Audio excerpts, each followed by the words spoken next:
there's a distinction that pleasure is fleeting. Whatever brings us pleasure is going to go away. So Mm-hmm. then if we attach happiness to that, then we're always going to be chasing it outside of us. And it Mm-hmm. will never feel enough.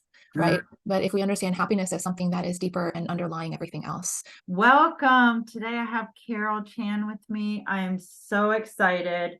You can already tell she's a glowing personality and person who as soon as I got on the call with her, I felt better. And I didn't even feel bad before.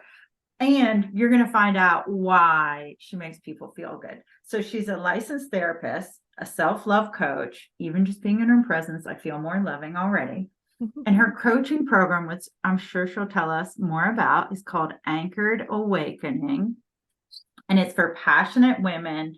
She's going to say all the ins and outs of what kind of passionate women, because I couldn't remember all the words, but that's okay because I still love myself despite that. All right. Welcome, Karel. I'm so glad to have you here today. Thank you so much. It's so good to be here. Tell me, when you became a therapist, what made you pursue that line of work? I became a therapist well, I say by accident, but I actually don't think there's accidents. I think it was very much kind of written for me and I just stumbled into it because that's what we do. But I've always really been fascinated by people and very, very interested in love and relationships. Personally, kind of in this kind of curious way. And so it's not a surprise that I became a therapist. And so I'd always kind of wanted to help people and sort of explore different avenues of that. And therapy as a career kind of presented itself to me and I took it. And as soon as I got into it, I knew this is not a mistake because Mm-hmm. sitting in the presence of another person and being in the honored position of being able to hold their pain, right? And then learning different ways of drawing out pain in order to heal it was just, I just felt so called to it. It felt so important. And I thought, I want to do this the rest of my life. This really fills my heart, Mm-hmm. and what better way to be purposeful in this life than to offer pieces of my heart and presence to people who need it, you know? And I think that really led very beautifully into where I am now. So I've been a therapist for about 10 years. Now, in this coaching practice, Anchored Awakening, the focus primarily is self-love, and specifically for passionate, high-achieving women who just, despite how much they've done, despite how much they may have in their lives, still really struggle with shame and self-loathing and prolonged heartbreak. And I see so much of this. I experience this in my own life. I see this in friends. I've seen this in so many of my women clients. And I just thought, oh gosh, like what are we missing? And how Mm-hmm. can I make it my mission to to really lift us out of this, right? And I've learned so much in my own self-work and my own healing, and seen what I previously hadn't even imagined was possible, just Mm-hmm. in terms of how grounded I can feel and how much peace I can have in my life, even through transition, even through the life stressors that just come our way, that there's a peace that I can have. And oh my gosh, I want that for everyone. So this is what I have to offer, right? This is how I can teach women and guide them to find that resource within themselves. And when we find that resource within ourselves, we'll never lose it because Mm-hmm. it's always here. There's an endless source within us. And we Mm-hmm. don't need someone else to show up for us in that moment. So wherever we are, whatever's going on, that we can rely on ourselves. And I just think that's so empowering and so beautiful. Yes. And tell me, I know some of your work involves inner child work, and I'm Mm. getting psychic hunches about, I want to hear about something you used to do when you were a kid, games you played, pretend careers, adventures? That's what I'm curious about. I had a very expansive imagination as a child. Yeah. So there's always, I've always written fiction. So I was writing little short stories, probably starting age 5. And so I would just write these stories and they were always about love. And I would, this is a little embarrassing, but I don't mind sharing. I would make up like relationships in my head. Like I would lie awake in bed at night and I would imagine like having boyfriends, and I was probably like 8 or 9, but I would imagine having boyfriends who were just so into me and so curious about me and nice to me, and we would just go on adventures and, they would hug me, that kind of stuff. But it was Mm-hmm. very much like very romantic, very much just wanted to be loved and accepted. And I would create these scenarios in my mind. And that felt very comforting to me.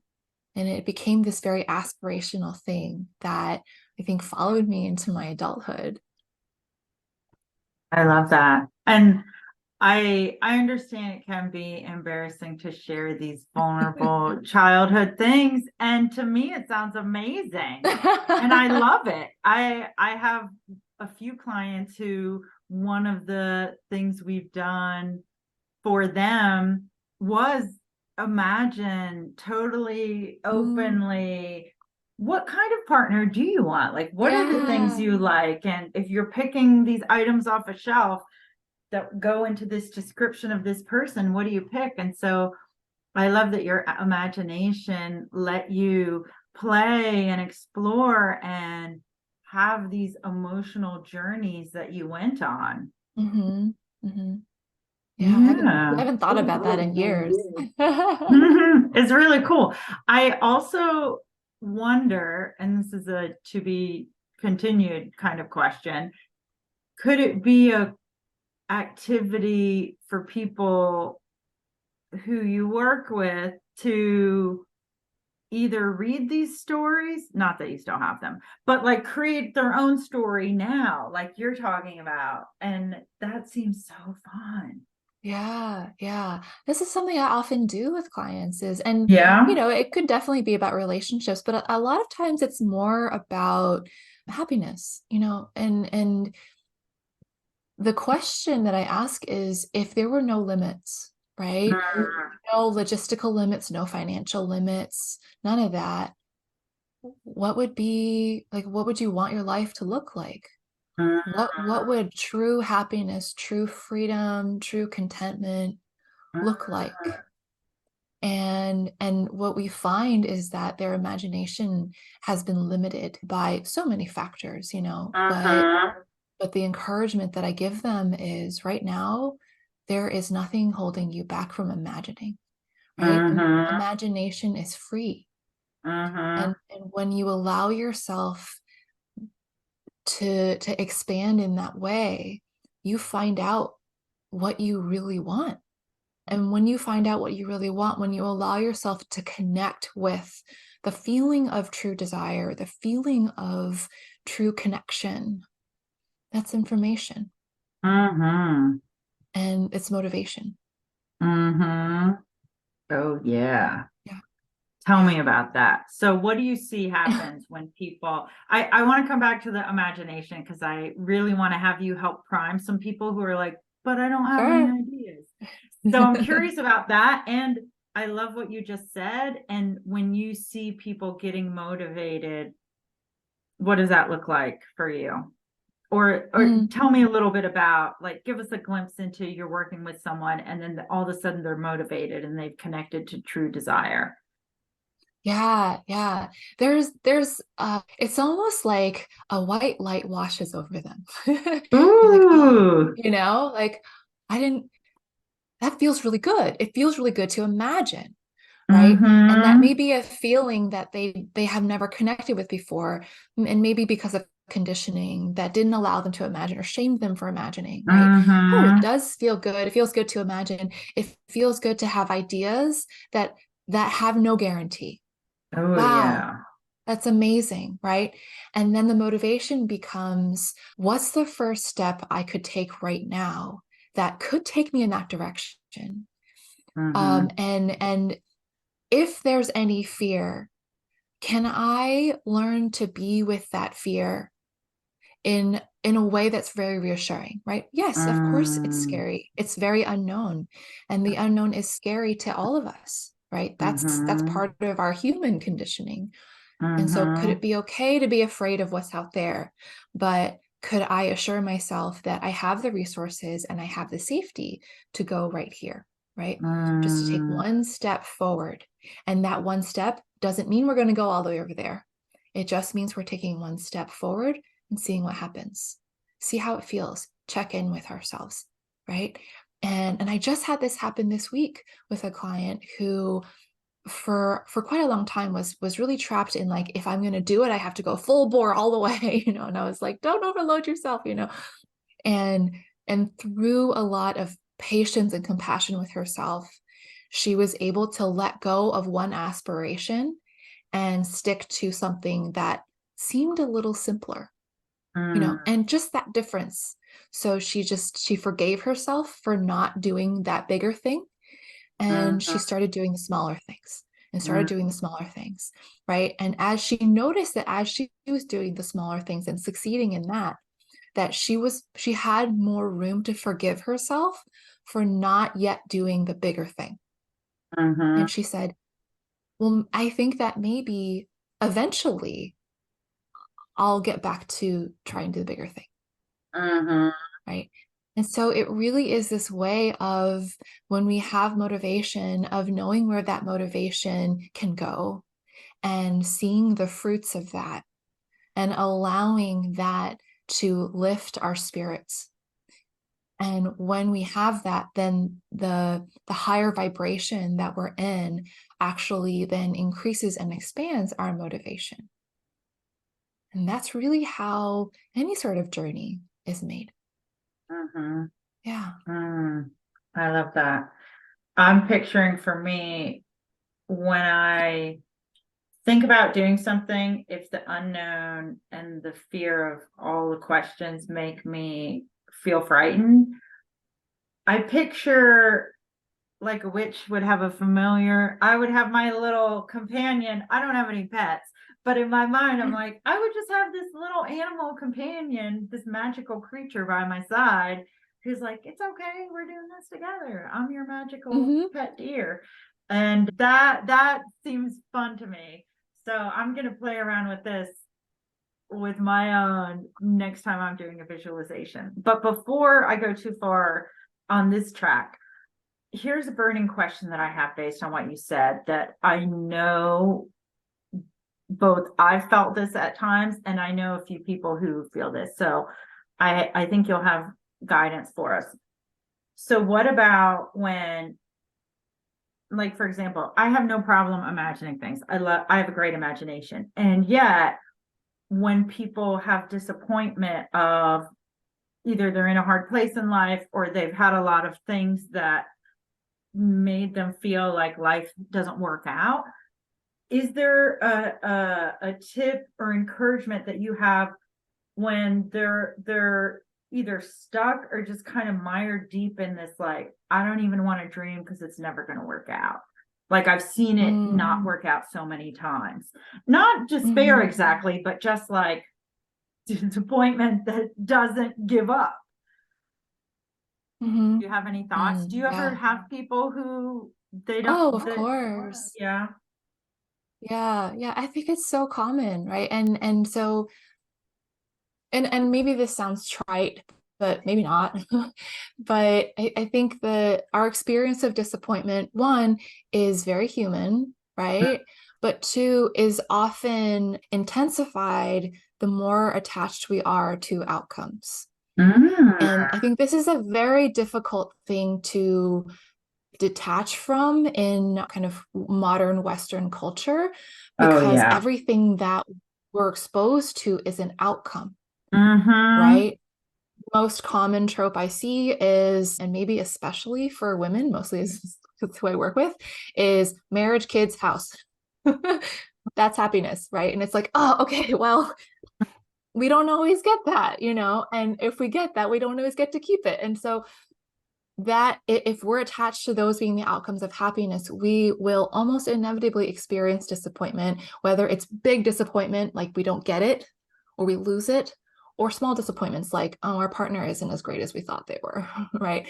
And so we really want to connect with what is the feeling that I associate with the outcome, whatever it is, right? And it could be, like this year, I really want to, let's say, career, in terms of career, this year, I really want a promotion.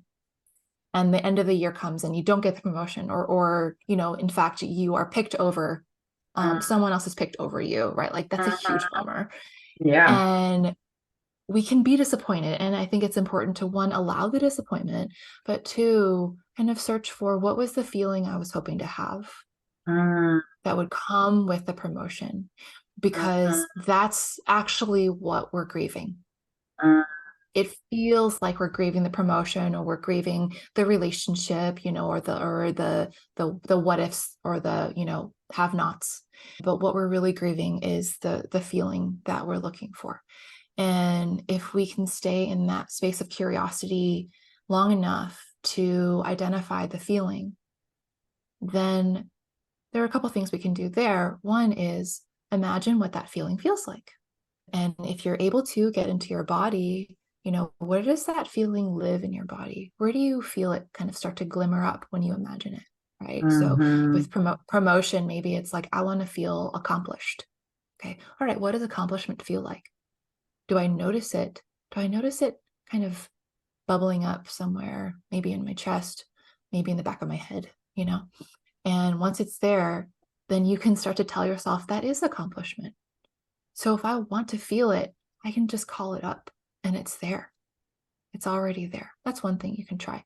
The other, because that seems maybe if that's a little too advanced, right? The other is, okay, if I want to feel accomplished, what is something that is more within my direct control right now that I can do that will call up a feeling of accomplishment? Something that I already know how to do, right? mhm, Or could I remind myself of other ways in the past that I have accomplished something? And so remind myself, okay, like I have accomplished things, right? mhm, This disappointment is a bummer because I really wanted this promotion. And at the same mhm, time, I have felt accomplishment before and I will feel it again.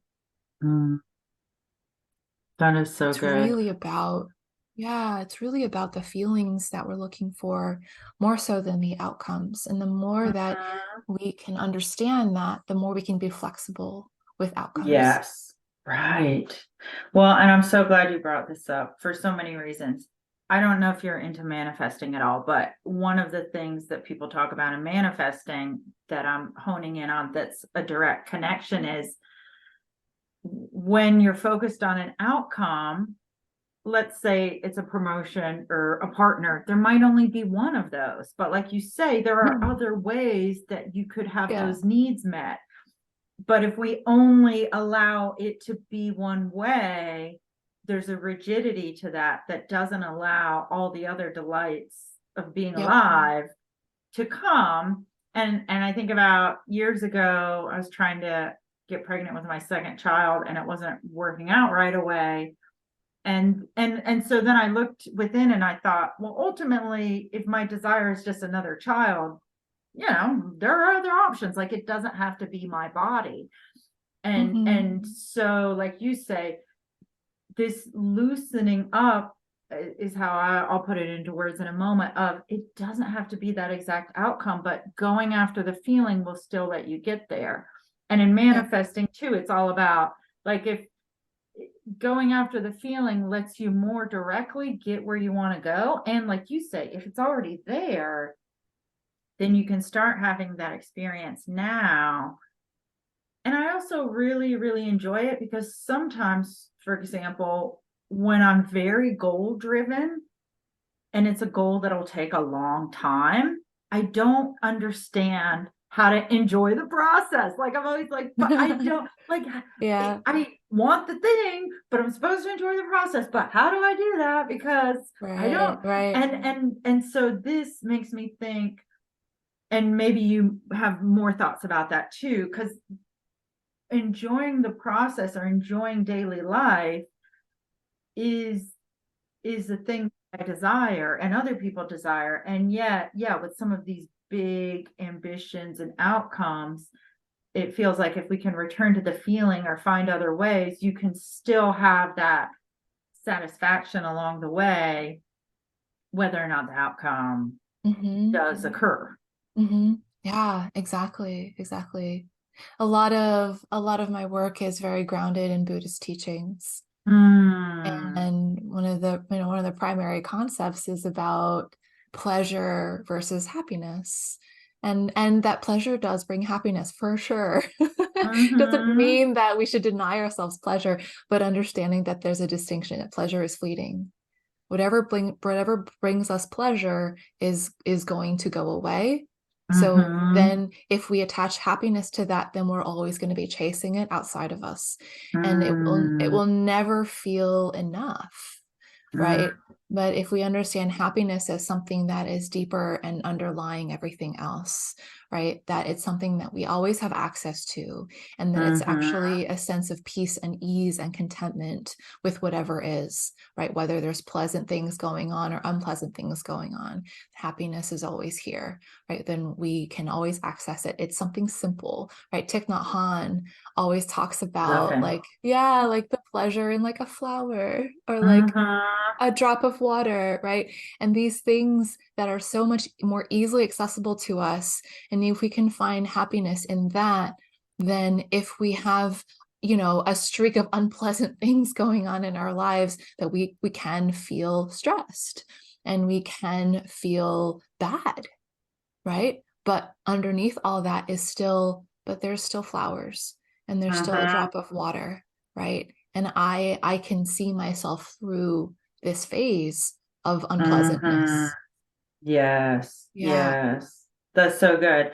And I can feel when I'm thinking about who you're helping and the words that you just said too, high energy, highly driven, passionate people, when you're focused on performance and external outcomes, sometimes to me I feel like the elevated blood pressure and the striving that's more externally focused rather than Mhm. internally driven. And to me, that fuels stress a little bit because it's always this can't quite catch your breath, frantic, like chasing.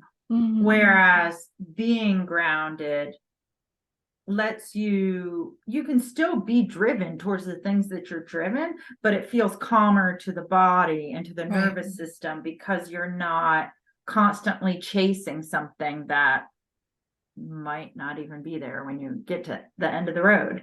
Right, right. It's almost like the engine is inside of you rather than the Yes. engine is out there pulling you. Mm-hmm. Yeah. Yeah. Oh, that's wonderful. Would you be willing to, for the people who need some ideas about an imaginative adventure, do you ever prime people who you're working with, your clients, about, okay, here's some things you could imagine? Or could you prime the listeners if this is something Yeah. that you do? Yeah, I have two examples that I really like. One is my own fantasy, Okay. and then Yeah. one is a client from a long time ago who I just loved her process. So mine, and I'm still not there, right? And I think that's Uh-huh. so important for people to hear, is that, like, I am not I'm not at my, the fantasy that I have, right? I'm still working toward it, but that doesn't Mm-hmm. mean that I'm in despair right now, right? And so what my ultimate goal, like what I imagine as, like, this is gonna be the life that I really want, is to have a piece of land, some acreage, and to have a little cabin. And I just live there in peace. And I'm a knitting designer. And so I have time to knit, and I'm helping people, still working as a coach and a therapist, helping people, but really just having a lot of open space that's mine, right? Mm-hmm. So owning that land is really important to me. And having there be space and expanse is important to me. And having there be peace and quiet is important to me. Mm. Right. Okay, so that's my fantasy. And right now, I live in like the middle of an urban metropolis. It's very crowded. There's lots of traffic, so I'm not there at all. But there's an intention, and that's my driver, right? Is everything I'm doing is a step closer to that. The other example that I really like is, and this was a young woman, and she was still in college, and she was in a very highly ranked college, and in a very intensive field, right? So like very high achieving, very focused on like, I need to graduate and make a whole bunch of money, right? I need to be very successful. I Mm. need to have lots of accolades. And unsurprisingly, she was a little burned out. And so I said, what do you really want? Because she was like, I don't think this is my dream. I think this is Mm. my parents' dream for me. And I said, Right. what do you really want? I don't know. I don't know. And I said, take away all limitations. Don't even think about what your parents would say, what your friends would say. When you think about a life that really is you, where you can be free, what is that? And she said, I think I want to live by the coast, and I want to own a bookstore and just have my books all around me and talk to everyone about my favorite books and drink coffee. And that white light just washed over her. Yeah. And I said, you can have that. And then when I said that, there was this wave of like relief, but also like emotion and doubt, right? Where she'd never heard that before, but also Mm-hmm. immediately all her conditioning said, no way, Right. And I said, no, really, you can have that. If you want it, you can have it, Mm-hmm. right? You don't have to decide right now, but I want you to know that sounds delightful. And from what I know of you, that sounds like you. So if that's what you Mm-hmm. really want, you can start building your life to move you in that direction. Right. And it was so outside of anything she'd ever admitted. Right. Mm-hmm. But I could already tell just by knowing her that was in her. Right. So when she said it, I was like, Mm-hmm. oh, yes, of course you want to own a little bookstore in a coastal town. Of course you do. Right. Yeah, that sounds charming. I'll go visit her Right. bookstore. I'm like, get working on that goal because people want to go there. Right. Exactly. But there's a real joy that we can find when we allow Mm-hmm. ourselves this imagination. And we don't have to make promises to ourselves, and we don't have to put pressure on ourselves. And maybe that's even more Mm-hmm. important than making promises. It's Mm-hmm. no pressure, just dream. And you can always change your dream, always, right? So there's flexibility, and it's just that kind of light hand that we get to have. Mm-hmm. Yes. And I love thinking how it's a light hand and there's power there. You're Mm. not forcing people into this. You're not Mm. forcing people to act like, all right, well, now let's get your 2-year plan to make this happen. Right. The lightness can also let the light unfold and Yes. continue to grow. Yes. It gives over some. This is interesting, right? Because we do have agency and we do have power and we have sort of inner drive. And there's also, if you want to call it universe or source or God, that's in control too. And so we need to be in Mm-hmm. relationship with it. You have creative power, manifesting power, intuition speaking to you all throughout your life, even if you've ignored it for like 5 months or 20 years. And I want to help you tap back into and reconnect to your intuition so you can manifest and create the life that really fulfills you, that feels in alignment with you. How are you going to do that? There's a link below. There's a 3-part workshop called You Are Intuitive that I want you to sign up to take. Dive into it. After you do that, you can take my other free workshops, Manifesting with Flowers, or any of the other ones that pique your interest right now. You have so much capability, possibilities, and potential available to you.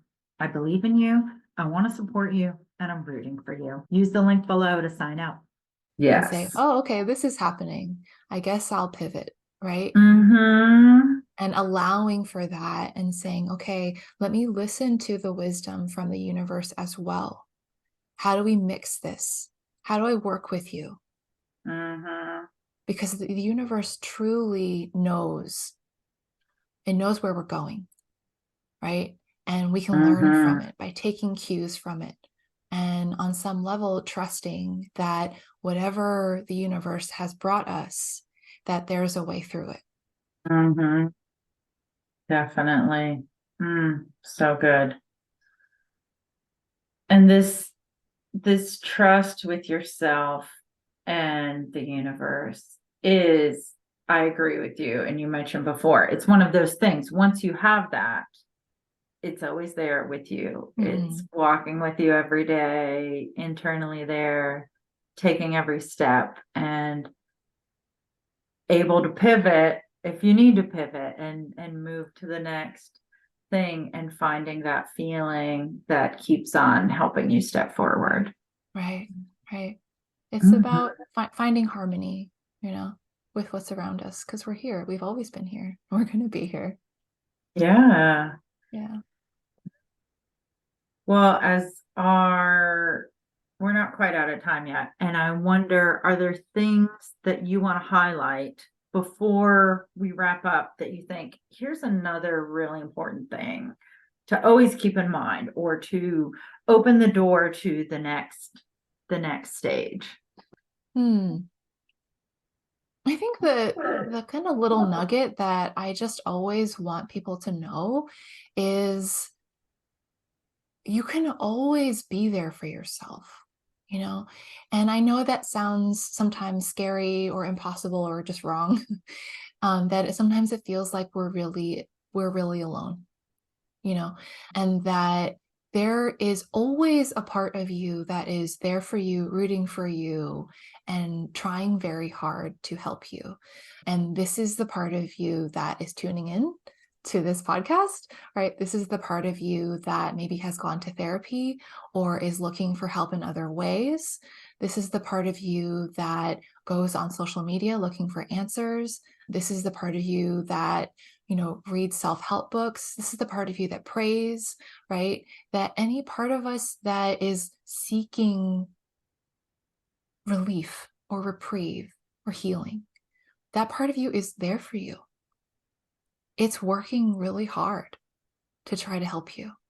And I think where we kind of get lost is we don't acknowledge that because we were never really taught how to.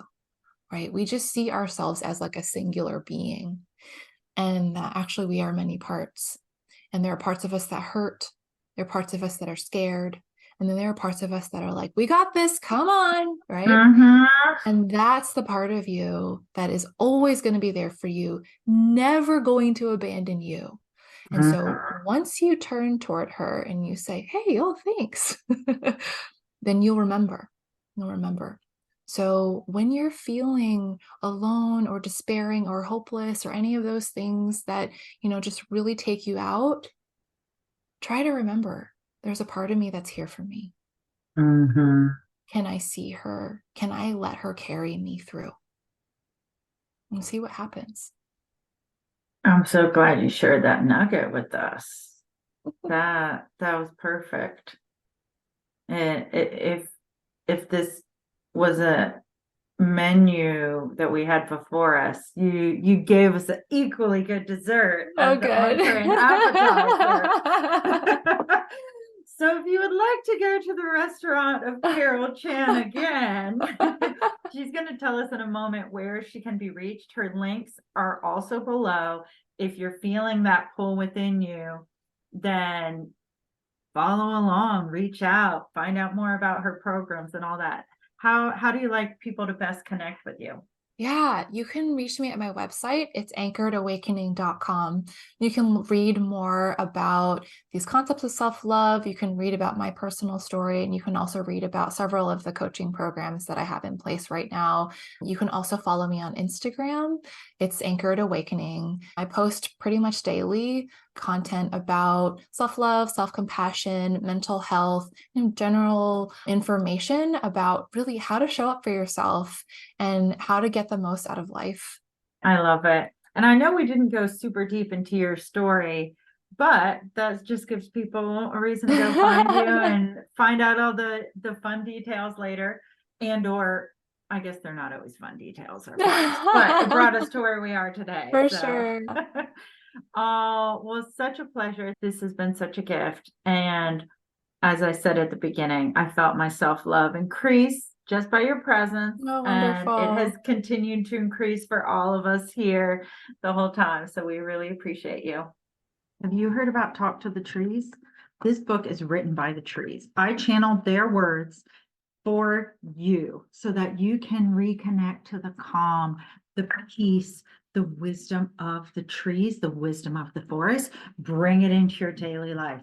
Every chapter is short and includes words from the trees and then an actionable, applicable exercise from me. That's something you can journal about or dream about or meditate about so that you can bring the wisdom, the calm, the groundedness, the resilience of the trees into your life. Get your copy of Talk to the Trees. It also makes a great gift.